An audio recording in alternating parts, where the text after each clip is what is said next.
Ojú yín máa tó já. Bẹ́ẹ̀ ni sá, ojú wọn ẹ̀mí pé àwọn wo ni mò ń rìvásì. Ojú wọn máa já. Ṣé ẹ rí bàbá Olúwo nígbà mo ń dàgbà. Mo dẹ̀ mọ̀ pé ẹ̀yin lẹ bí wa. N tí mi ń sọ tó bá jò tọ́ àbí irọ́ ni. That time when we dey grow up, if you dey beat a child, dey beat am. The first time when you beat am, e go say come.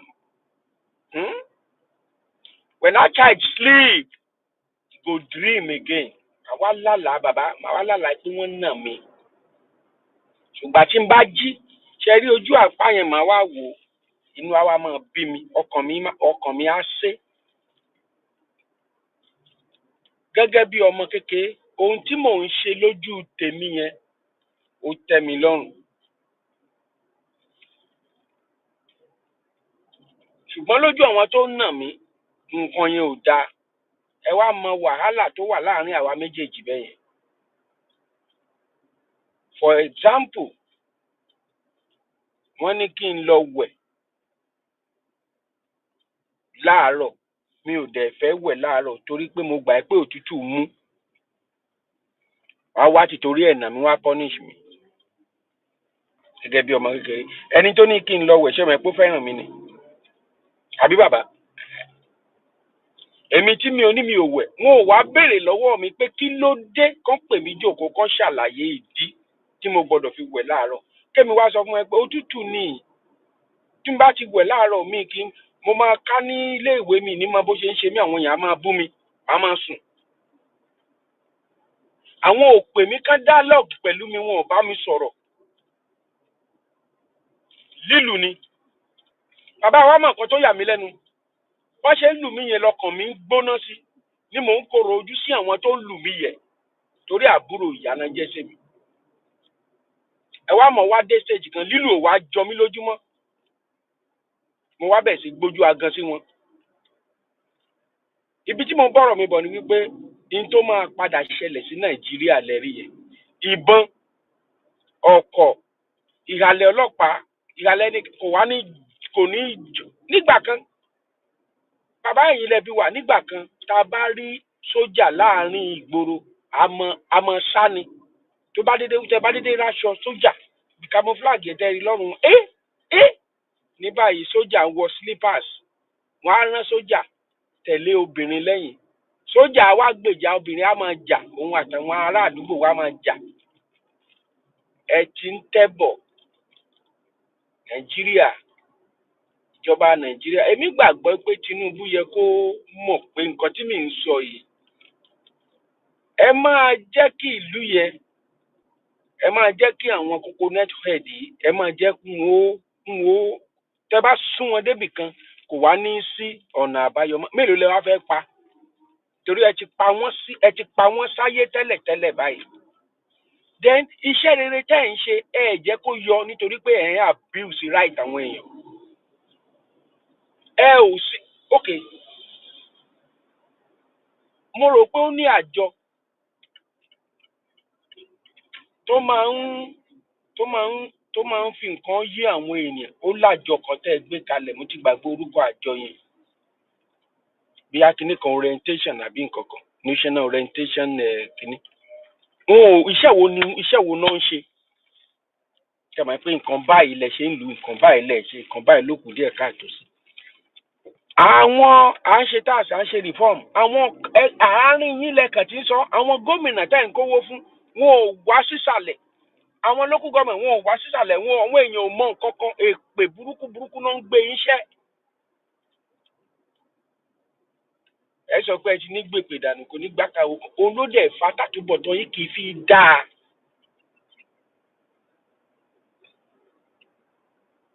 Nígbà yẹn tí wọ́n ń nà mí yẹn, àwọn fẹ́ kí n ṣe nǹkan tó tọ́, ṣùgbọ́n àìṣàlàyé fún mi kájọ jòkóó kò jẹ́ kó ṣeé ṣe.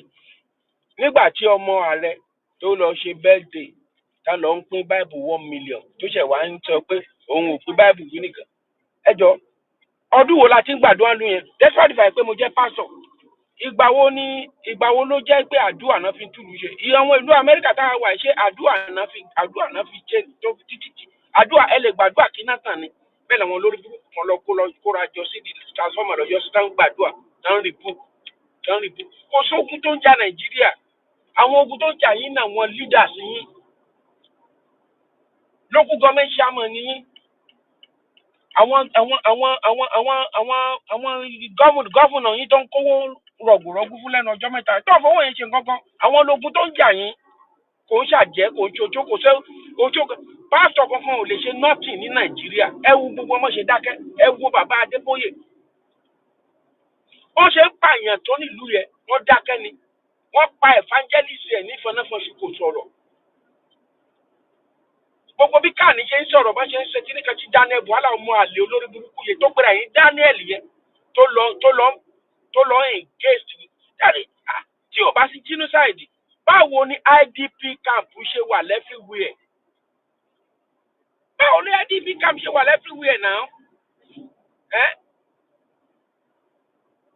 ẹ wo lẹ́nu òmọ́kiri bó ṣe wá tẹ́ tó fewé àtẹ́tẹ́ di Amẹ́ríkà ò ní báyìí kúrò lánàá tó fẹ́ wá pa yẹn torí wípé ó ṣáà fẹ́ gba ipò mínísítà lọ́dọ̀ ẹ̀gbọ́n mi Tinubu ó fẹ́ wá bàjọba ẹ̀ jẹ́ olórí burúkú kúkú ní ẹ̀yìn òǹgbẹ́ ṣe bí mo rí ẹni dání ní London tó sọ pé Tinubu jọba rẹ̀ Tinubu ìṣèjọba nígbà tó fẹ́ ṣe ìdìbò ńgbà yẹn ó rò pé Tinubu kọ̀ bí ìwọ̀ ó ṣe rògbòn bí rògbòn òpópọ̀ tó fẹ́ kú tò níjọba. Imagine so iná ọ̀chẹ́ bàbá nǹkan tí mo sọ bàbá wo ni wípé káwọn èèyàn àwọn tí Tinubu kó mọ́ra kán máa intimidate àwọn èèyàn tó bá yá àwọn ọmọ wọ̀nyí máa di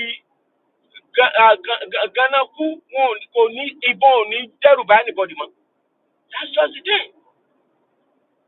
Àwọn ọlọ́pàá tó ń ṣe yéreyére ẹgbẹ́ tó kún lóòótọ́ ṣé kò yẹ kó ti rìtáyà ni ṣé ẹ̀gbọ́n rẹ̀ lómi tó máa fi síbẹ̀ ni. International body ń wo Nàìjíríà náà ebi àgbà fọwọ́ tẹ́kẹ́ yìí ó pọ̀ jù ohun èèyàn jẹ́ kéèyàn sinmi má pè é tọ̀súntò owó ni kí ló dé epo tẹ́ ẹ yọ yẹn owó tó ń wọlé ń bẹ̀ IMF sọ lẹ́nujọ́ mẹ́ta yìí pé gbogbo owó tó ẹ̀ ń pa òun ló fẹsẹ̀ rìn kó Nàìjíríà ẹ jẹ́ kí n ṣe báyìí fún ẹ̀gbọ́n mi kí lórúkọ Minister for Finance mo gbé fún ẹ bàbá mo gbé fún ẹ mo rí yẹn ṣe jù gbà síbẹ̀ Wálé ẹjú ìyá ti rántí orúkọ ẹ̀gbọ́n ṣe rí nǹkan tó ń ṣe wípé owó tí ń wọlé gbogbo owó tó máa wọlé ibi tó máa gbà bọ̀ ẹ dẹ̀ ṣọ́ dáadáa ẹ má jẹ́ káwọn ọmọkọ́mọ ẹ má jẹ́ kí wọ́n wọnú ẹ̀ owó rìn jáde Nàìjíríà anyhow ni ẹ ṣàfẹ́ kí gbogbo nǹkan gbà kàtà yín ẹ dẹ̀ devolve power ìgbà yẹn ni kíní yẹn lè ṣiṣẹ́ ìgbà yẹn kì í ṣe pé kílùú kan kó máa mu ògógóró káwọn kan sọ pé àwọn ò mu ògógóró kan sọ pé ṣẹ̀ríà làwọn fẹ́ ṣe ká dẹ̀ máa náwó ògógóró kílùú kan kó gba aṣẹ́wó láàyè kẹ́yìn sọ pé haramu ni ẹ wo Ayatollah tó sọ pé kí lórúkọ wọn Iran ọmọ ẹ ṣe márèjì kó ló ìjáàbù náà ó jẹ́ kẹ́tì máa pé deception àgbákàmọ́ ní gbogbo ọ̀rọ̀ ẹ̀sìn yìí èmi ń sọ fún wa wípé ẹ̀sìn pé fraud ni religion gbájú ẹ̀ ní religion has nothing to do with God is different ìwọ ni Christian ìwọ ni ari Krishna ìwọ ni Hindu ìwọ ni Mùsùlùmí ìwọ ni gbájú ẹ̀ ní personal relationship is the way to go dá Ọlọ́run mọ̀ fún ara ẹ̀ ọlọ́dà wọn ló lè náà fi ń jà àwọn kọ́kọ́ dìde kọ́kọ́ lè fi control life fún àwọn èèyàn that's just the bitter truth ni ilé ìnìbàjọ ilé kìíní lè mi ẹgbà kan bàbá ṣáàṣù kìíní ni mí nígbà kan gbogbo yín ẹ kó ṣì dànù, ẹ kó ṣì dànù,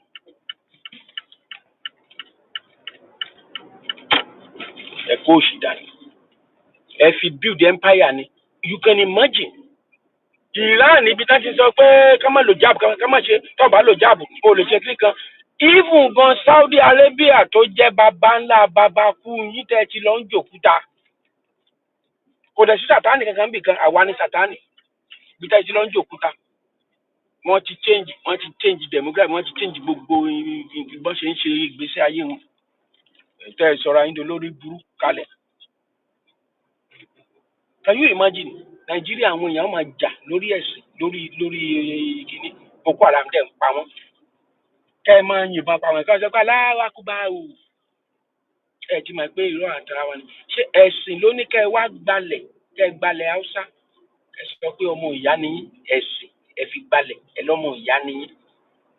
Ẹ̀sìn ẹ jẹ́ kí Haúsá ìkankan nú wọn ẹ ò jẹ́ kán lọ́ba, ẹ jẹ́ kán ní gómìnà, ẹ jẹ́ kán ní local government chairman, ẹ jẹ́ kán ní councillor. Ẹ̀sìn náà ni. Ẹ jẹ́ kán jẹ president rí. Ẹ̀sìn ni. Ẹ̀sìn ló ní kẹ́ ẹ máa pa ilé nǹkan ní nǹkan lẹ́yìn nǹkan. So Muslim ticket yín báyìí how market ọ̀nà ní fẹ́ pa yín tán yẹn. Àwítẹ́ tó pera ẹ̀ Daniel olórí púpọ̀ olè yẹn òjò buhala.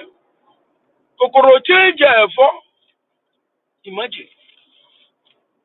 So in nutshell tí mo ń bọ̀rọ̀ mi bọ̀ ni wípé àwọn tẹ́ ẹ̀ ní lára tẹ́ ẹ̀ ń kọ́ lóró wọ́n máa padà dìde sí yín.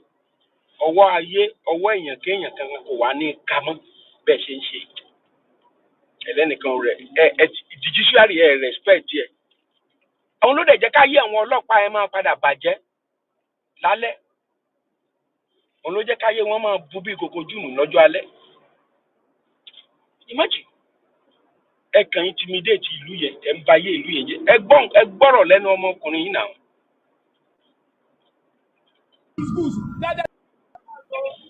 Yes, Yangoji for the area council. I was in my shop 3 months ago. Some people just carry motor gun. Said they are from Sharia court of Gudu. That their chief litigation and chief registrar has auctioned my shop. I told them that I don't have any case with them. Why should they auction my shop? I do this shop in 2012. I will rent their phone shop in number. I rent one to somebody. They said the person in the shop is showing them credit. I told the person owner, why can't you provide his goods? That the goods in that shop, they know nothing about the goods. They say what they know is they want to take that shop. I tell them the person should come to the court and tell them if I'm the owner of the shop. I go there. Even though I'm a Christian, I tell them why should a Christian go to Sharia court? They say I must come if I'm the owner, that they will leave me my shop. I take all the documents to them. Even when I reach there, they even see the document, say they will do investigation. All I see today, they just come here, carry paper come, say that I auction the shop, that they are doing handover because I'm a Christian, because I'm Igbo, they collect my shop, Sharia court, even if they will follow the law. As a Christian, what I have to do with Sharia court? They go to what is happening in Nigeria. They carry my case there. Even when I appear, they did not listen to me. They bring the other judge, the judge that wants us what happened. They remove the judge, said that in charge of who the moving judge. They remove the judge. The judge cannot tell my goods, my shop for nothing. I done nothing. Even if I have case with them, I would have said that with me. But I don't have any case with them. I have not appeared before their court. I don't know commit anything. They just cannot tell my shop. They say because I am nobody. Nigerians help me, oh. Nigeria help me, oh. My life will finish, oh. EDM help me, oh. They collect my shop because I am a Christian. They show the Sharia court. I'm taking my shop. God help me. So, Muslim ticket yín lélẹ́yìí o ẹ̀gbọ́n. Àwọn tó ń ṣe léyìí wọ́n ń sọ ẹlẹ́nu wọ́n bàjọba ẹ jẹ́ ẹ devolve power yìí. Devolution of power is the way to go. Let people govern themselves with their culture and their values. Igbo la ìwọ mọ́ni ìwọ moribawi. Ìlú ẹ ó wà ń bẹ̀ ó develop ìlú ẹ. Bẹ́ẹ̀ bá ti dé ìlú onílùú ẹ máa ra kínní ẹ máa ṣe. Àwa gan ṣì máa lé yín kò lóńdó. Gbogbo ṣé sàríà nìkan ló ṣiṣẹ́. Ẹ lọ develop ìlú yín, let everybody develop their space. Kí ló ṣèlú yín? Kí lè ṣe tẹ̀ ń sápò ń bẹ̀? Why? tẹ́ bá dẹ̀ délu onílùú nìyẹn tán fún yín lé ìka kan ò ní bọ̀ yín nídìí ìyẹn kọ́kàn yẹn gan kọ́ ló tiẹ̀ ń ṣe mí ṣùgbọ́n òótọ́ ọ̀rọ̀ òdèdè ká má sọ ẹ̀yin gan ní lọ́wọ́ ẹ̀yin arábí ẹ̀ ní lọ́wọ́ torí pé o jẹ́ Ìgbò torí pé o jẹ́ kìnìkan nígbà kan oògùn kò bàbá ṣe àṣọ ara tá à ń sọ nìyẹn pé Nàìjíríà ò ní ṣiṣẹ́ òfin yẹn sọ pé ibi tẹ́ ẹ bá ti dé ẹ lè establish síbẹ̀ nítorí pé ọmọkùnrin jẹ́ kìrìsìtẹ́nì báyìí kí jẹ́ Ìgbò òun ló jẹ́ kán gbógun tì ṣùgbọ́n in tó ń dùn mí fáwọn Ìgbò nìyẹn wọn ò ní if you see the big house Igbos build in their village they will not develop their own territory. I don't know why are you developing other places? Why can't you develop your own area? I don't just know. Ẹ̀yin ẹ̀gbọ́n àwọn táyìn náà tó bá pẹ́ tó bá yá word of mouth àwọn èèyàn ayé bí o kidnapper ti pọ̀ burúkú olè gbogbo ẹ̀ many things ló ń lọ reason be that pé ẹ ò ṣiṣẹ́ désàlẹ̀ o àwọn tẹ́ ẹ kówó fún wọn o kò désàlẹ̀ irọ́ náà ń pa fún yín o ẹ̀gbọ́n mi irọ́ náà ń pa o èmi mo lè bá yín sòótọ́ ọ̀rọ̀. 3 million ìtàkùn tàbí ẹ kò dín sísí kò dín 1 naira. ẹ wo ṣe rí gbogbo nǹkan tá a rà yìí kò ṣe nǹkan tó lọ fà ó ti yé yín máàní yìí olórí burúkú máàní Tinubu àbí kí lọ́kọ̀ orúkọ ẹ̀ kò wọ́n síbi láti wọ́n fi tẹ̀mítì òye mi náà o bàbá because òye mi o ẹ máa wọ pé kò ṣe ònìkan ẹ tó sọ fún yín pé subsidy is gone àwọn òwò ló ń bá mọ̀ ń pa subsidy is gone tó bẹ̀rẹ̀ sí ta epo fún wa ní iye tó ń tepo fún wa yẹn civil servant ní ìmọ̀ ẹ̀ mọ ẹ̀dá ní ṣiṣẹ́ ni ọdún òkè ẹ̀yin náà ẹ̀dá kabèrè èlò náà sọ fún yín ọ̀kẹ́ ti rìtáyà how long lẹ́yìn wò wípé ẹ máa ra irú mọ́tò yìí báyìí tó ra Corolla yìí I bought this car 2019 inú Ògùn ni mo wà yìí 900,000 ni mo ra mọ́tò yẹn wọ́n wá gbé fún mi dílà mọ́tò yẹn báyìí tẹ́ ẹ̀ bá ní 12 million ẹ̀ lè ra tó kún bọ̀ ẹ̀ náà ẹ̀yin tẹ́ ẹ jẹ́ civil servant báwo lẹ ṣe fẹ́ ṣiṣẹ́ ra mọ́tò yẹn ṣé ẹ lè kọ́lé gan láyé mọ́ wọ́ṣà tó yẹ ká máa béèrè lọ́wọ́ ara wa nìyẹn ṣé ẹ lè kọ́lé mọ́ ni. débà sí báwọn ọmọ tó tún kọ́lé fún ọ débà sí ọ̀hún láyà àwùjá lómi ìjẹ lára àwọn tíṣàsì yẹn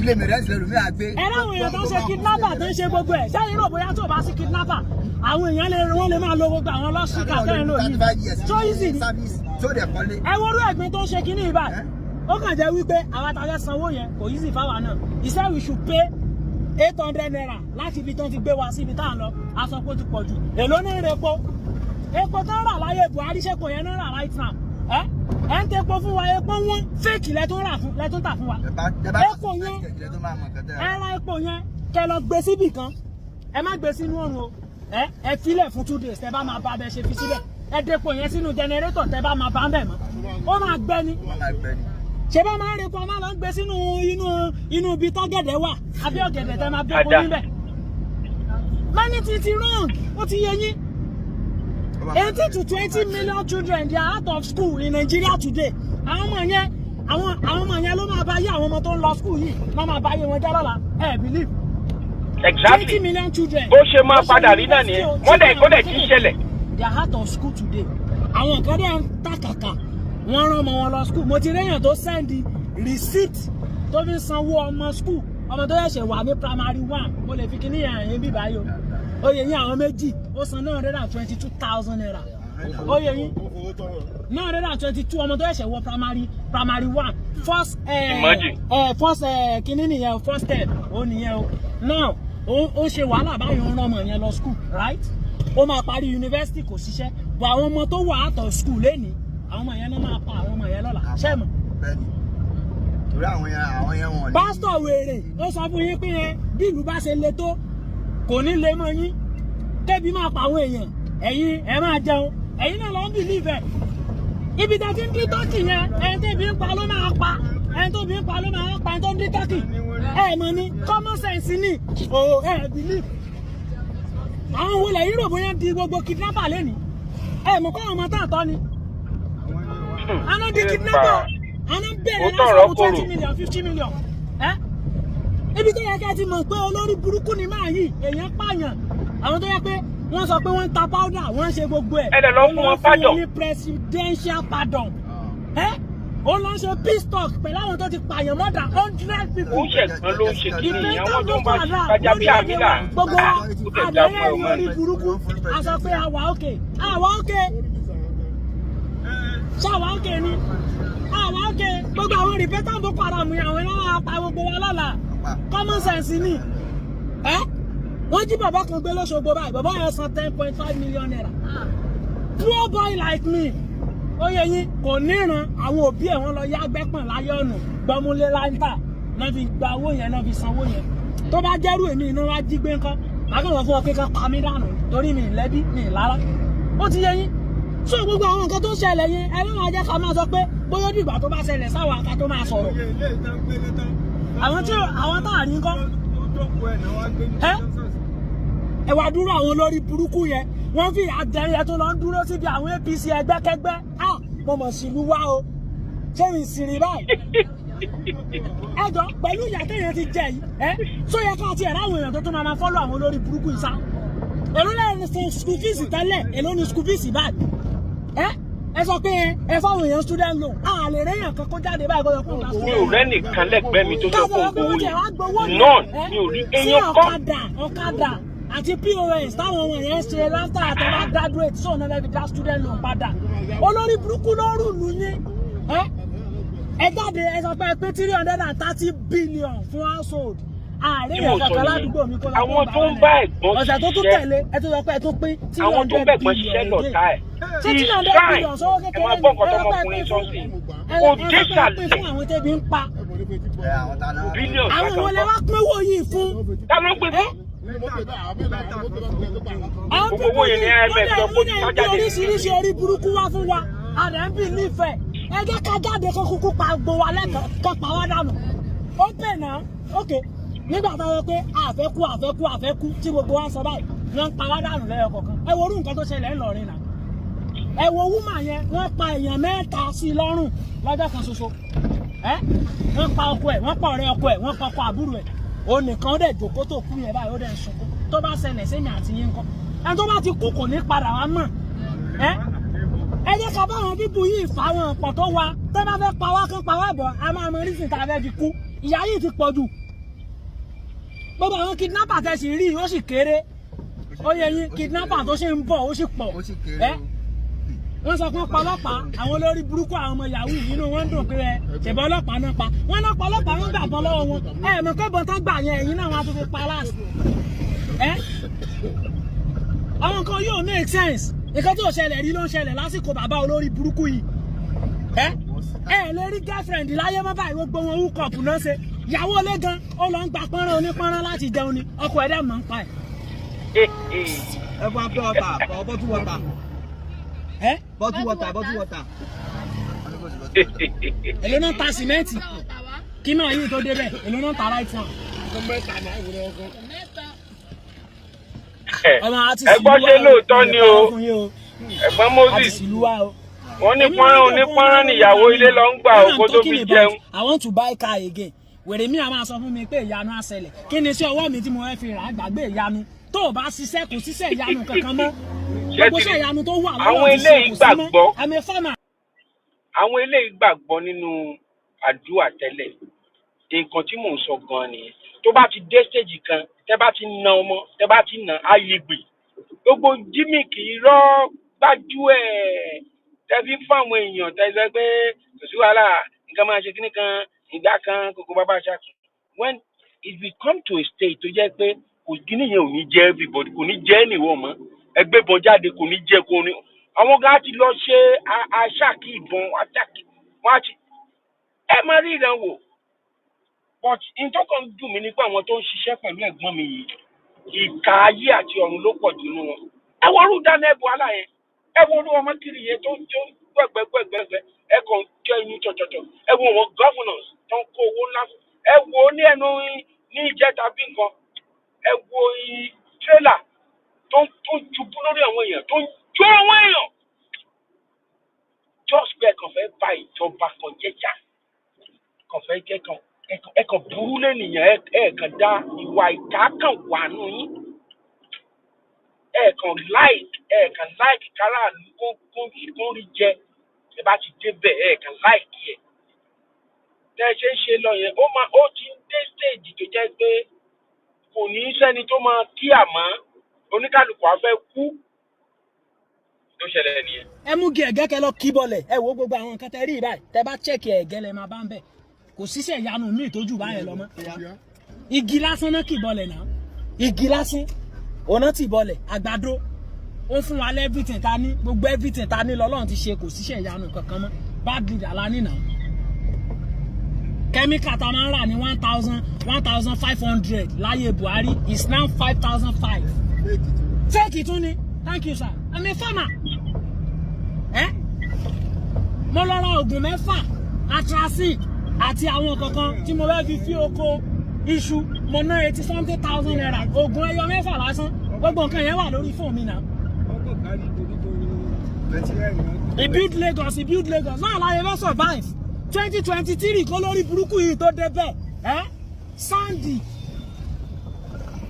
load of sandy tẹ́rí yẹn is 25,000 naira right now is 120,000 báwo lẹ ṣe fẹ́ kọ́lé tẹ́ ẹ bá ṣe gbowó tẹ́ ẹ bá ṣe yahoo báwo lẹ ṣe fẹ́ kọ́lé tẹ́ ẹ bá jiyàn gbé báwo lẹ ṣe fẹ́ kọ́lé ẹ lè kọ́lé láyé nìyẹn èló la fi ń jẹun ní ìsìn 77,000 dára kan san àṣẹ minimum wages so lè jẹun gan kàwọn ti sọ pé fẹ́ràn ọmọ lọ school ẹ jẹ́ ká rò náà common sense ní kíní kò lọ fà á kàn ń gbélé ayé bí òkú this month hotel rí yìí báyìí tẹ́ ẹ bá ní 26 million ẹ̀ lè ra fẹ́ǹsà 26 million 7 million tó kún bọ̀ 26 million lẹ́wọ̀n yẹn bàbá mi mọ iye èjì yín ni bí a ṣe wà tó bá jẹ́ kó Amẹ́ríkà lẹ wà báyìí ẹ ti máa wà more than 50 báyìí ẹ tó bá ti pé 50 years lamẹ́ríkà lẹ́tẹ́ 30 years báyìí bàbá mo mọ̀ dáná o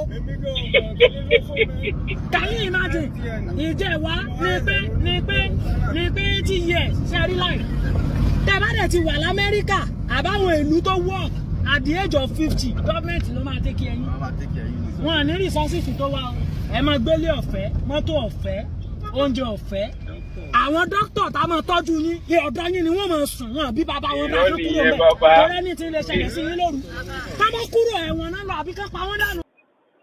now ẹ̀yin ẹgbọ́n nǹkan tí màá ní sọ báyìí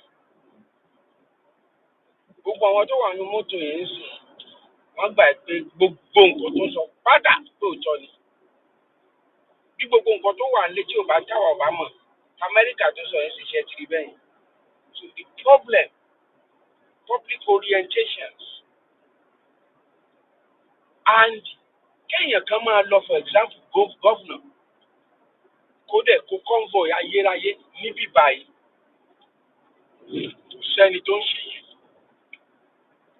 Madagascar fúnra ẹ̀ lásán president yẹn ló ń wàlá ẹ̀ rútòsí lọ kí n jọ kínní àdúgbò náà ti lọ rìn lọ lójú títì wọn ń gbọ́wọ́ àwọn èèyàn. There is one of these Caribbean countries as well tí mo lọ president wọn àjọ ń gbọ́wọ́ báyìí ọ̀kan gbà àmùsọ̀kà àjẹ ti take picture rẹ̀. Kí ni ìṣòro tá a ní tẹ́yìn bá ti kú òun lé tẹ́ bá ti débi ẹ̀ fún ara ń gbé gbàgbé tẹ́ bá dẹ̀ ti ń bọ́ọ̀lẹ̀ gbà sí ní Nàìjíríà mọ́tò 5, 7, 10 á dẹ̀ wá bá yín nǹkan ń ṣe wá tí nǹkan ò bá ṣe wá à ń ṣe nǹkan devolution of power ló dẹ̀ máa jẹ́ ká lẹ́yìn kínní á lè kájú ara wa ẹni tá a máa fẹ́ gbà náà á lè nà ẹ̀gbọ́n Nàìjíríà ti divide ju bẹ́ẹ̀ ṣe rò lọ Nàìjíríà ẹ kàn ń fagídí gọ́ọ̀mù ẹ̀ tẹ́ fi ṣin gọ́ọ̀mù tẹ́ fi ń lẹ̀ wá pọ̀ ni a ti kórìíra ara wa kọjá àhá má jẹ́ kẹ́nikẹ́ni ó tàn wá jẹ ìlú yẹn a ti kórìíra wa mi ò dẹ̀ rí nǹkan tó lè lẹ̀ wá pọ̀ mọ́ but devolution of power ó sì lè jẹ́ ká máa jẹ́ Nàìjíríà ó sì lè jẹ́ ká máa jẹ́ Nàìjíríà ọ̀tẹ̀ bá devolve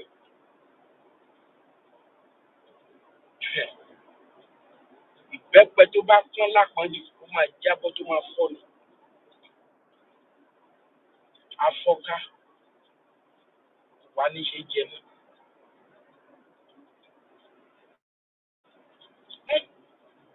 Buhari ti pa ìlú yẹn kókó tó débẹ̀ wọ́n náà mọ̀. Subsidy is gone ọjọ́ kan tó sọ yẹn. IMF sọ sẹ́ẹ̀. Wọ́n ní wàhálà wà yẹ. Àwọn náà ló dẹ̀ máa sọ fún ẹ̀gbọ́n kó dìbàlù náírà ẹ̀. Wọ́n wá ń kó fún ẹ̀wọ̀n náà dẹ̀ ń ṣe gbogbo at the same time. Àwọn èèyàn ti ń yí gbì. Ẹ má gbọ́ mà ní nǹkan tó sọ. Àti ibi information tí ò yé àti ilé tó yé ó kàn dà pọ̀. Ṣé àrẹ̀ bóyá mò ń ṣeré ni? Ibi tá à ń gbé ó ti yé yín. Ibẹ̀ ni wọ́n máa gbé. Eléyìí tó bá fẹ́ ṣe àárọ̀ á wà ń bẹ̀. Eléyìí tó bá fẹ́ ṣe ọ̀sán á wà ń bẹ̀. Eléyìí tó bá máa sùn lálẹ́ kò gbú. Bẹ́ẹ̀ bá ikú ayé ẹ bàjẹ́. Ṣé àrẹ̀ bóyá mò ń ṣeré ni? Ṣé àrẹ̀ bóyá mò ń ṣeré ni bàbá? Mo láwọn èèyàn tó wà mẹ́rin. Bàbá kú wọn ní problem. Ẹ̀wọ̀n ìgbésí ayé orí burúkú tá a wá lò ní Nàìjíríà nílùú tó lọ́ba tó níjòyè. Kí la fẹ́ lọ́dọ̀ àwọn olórí burúkú yìí gan? Àwọn mélòó làwọn àwé ìgan náà ń fún níṣẹ́? Àwọn mélòó ló ń ṣiṣẹ́ lọ́dọ̀ àwọn? Tí gbogbo ẹ̀ fi le tó bá. Subsidy is gone. Tó bá jẹ́ pé àní ẹ̀gbọ́n tó bá jẹ́ pé ìjọba olóríire la ní tó jẹ́ pé kò ń ṣe olórí burúkú ni. Lẹ́nu ìgbà tó ti yọ subsidy yìí, ó yẹ kí Nàìjíríà ti make sense ju Dubai lọ. Ẹ kíkọ̀ láti máa bọ́rọ̀ owó. Now World Bank ti jáde. Ó ní more than millions of Nigeria they are into poverty in Nigeria. World Bank tó ń yá wọn lówó nìyẹn. Gbogbo àdẹ̀ dákẹ́ orí burúkú ẹ wo. Tí ẹ bá jẹ́ ìlú tí ò dáa, kó jẹ́ kó rí YouTube pé tó jẹ́ pé wọ́n wà òkè bẹ́ẹ̀ mi ṣe wà òkè yìí. Gbogbo àwọn tó wà ń bẹ̀ yẹn tó lọ fọ́lọ́ àwọn ẹgbẹ́kẹ́gbẹ́ yẹn. Ó yẹ ká lọ na gbogbo wọn fọ́ lójú ni. Yes now. Ṣé ẹrù bóyá eré ni? Ká na gbogbo wọn pa. Ẹ̀yin ìyá olórí burúkú ẹ̀ ń dé fìlà òfò 2000 naira tẹ́lẹ̀ fi jẹun ọjọ́ méjì tí ẹ̀ ṣòfò ní ká máa bèrè kwẹ́sẹ̀ lọ́wọ́ wọn. Ṣàjẹyà báyìí rí ni. Ẹ lọ sọ Báfẹ́mi Awólọ́wọ̀ ti ṣe hospital tẹ́ bá fẹ́ rí dókítà náà ẹ máa san 5000 naira. 5000 ẹ sanwó wọn ẹ sanwó òfúnpá. Nílùú tó lọ́ba tó níjòyè tẹ́ ẹ bá tó ń bọ̀ lọ́la ẹ tún san 5000 again. Lọ́tùnla ẹ tún san. Ló máa sanwó yẹn. Dádì àníṣe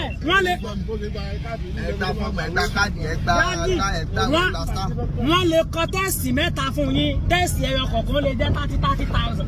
Ẹ lọ ṣe kan nífẹ̀, ẹ lọ ṣe kan ní Ìbàdàn, ẹ lọ ṣe kan lẹ́kìtì. Ṣé èrò bóyá eré ni? Ibi táwọn ti lò dáadáa ni. Àìmọye àwọn tó ti kú before kí rìsọ́ọ̀tì tẹ́sì wọn kó tó jáde wọn ẹ̀dẹ̀ ní fún wọn ní medication kankan. Ọmọ mo sì lú wá o. Mi ì believe pé mo tún lè rí àwọn olórí burúkú tí mo rí láàárọ̀ yìí sá.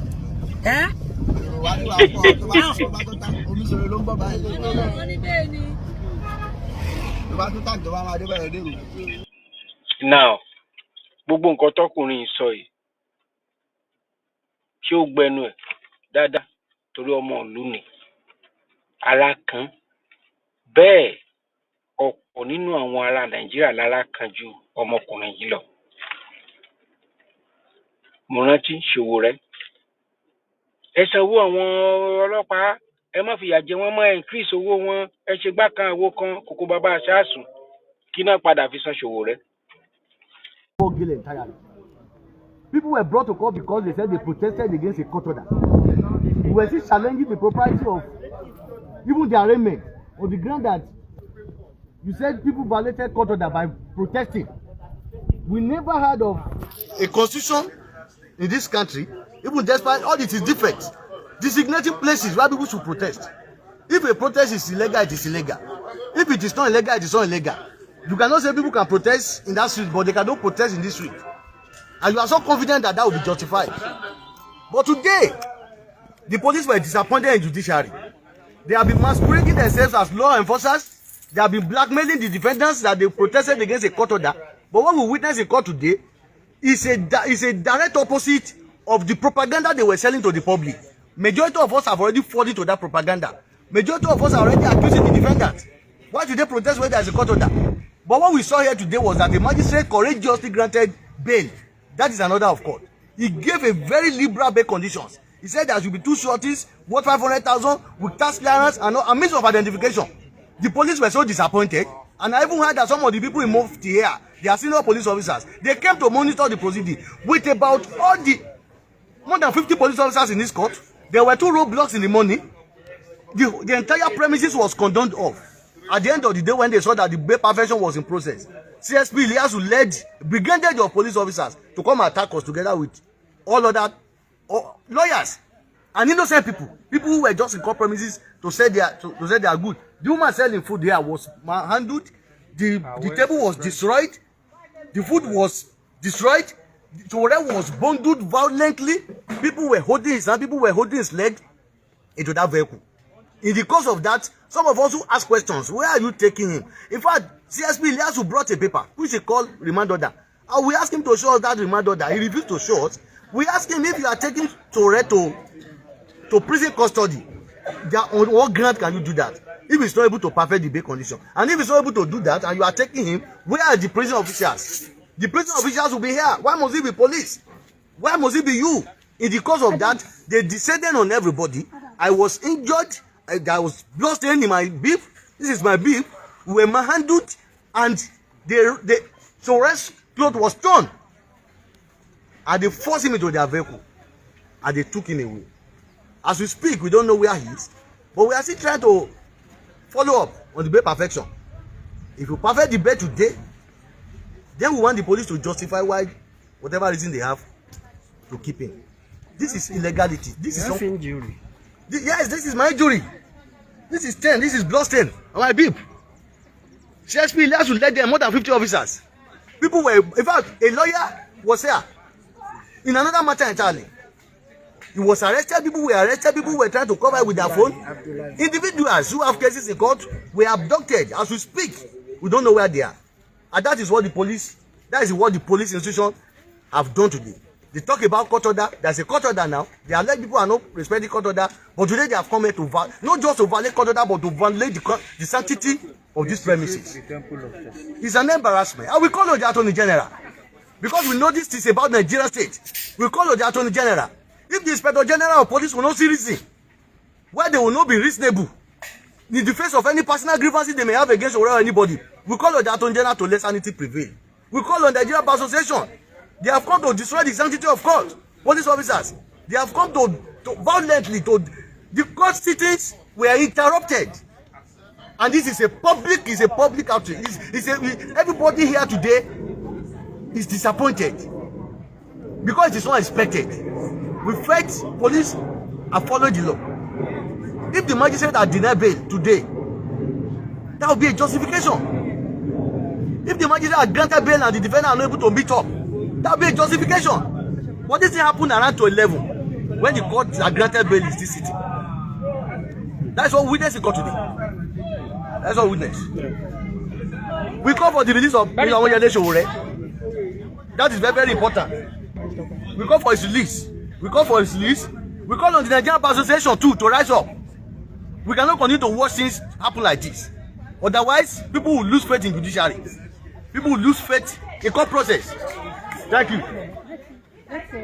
I'm done. Hold on. Yes, sir. Thank you very much. Don't worry, we're together. Yes, thank you, sir. You're not going anywhere. They are a bunch of thugs. That's what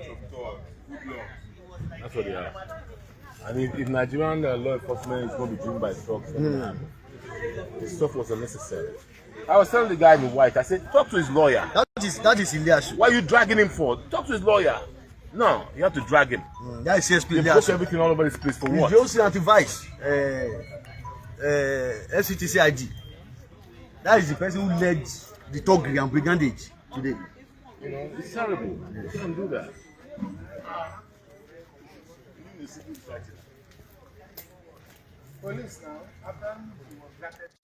If people are not coming together in Nigeria, and I try to break them not to come together because only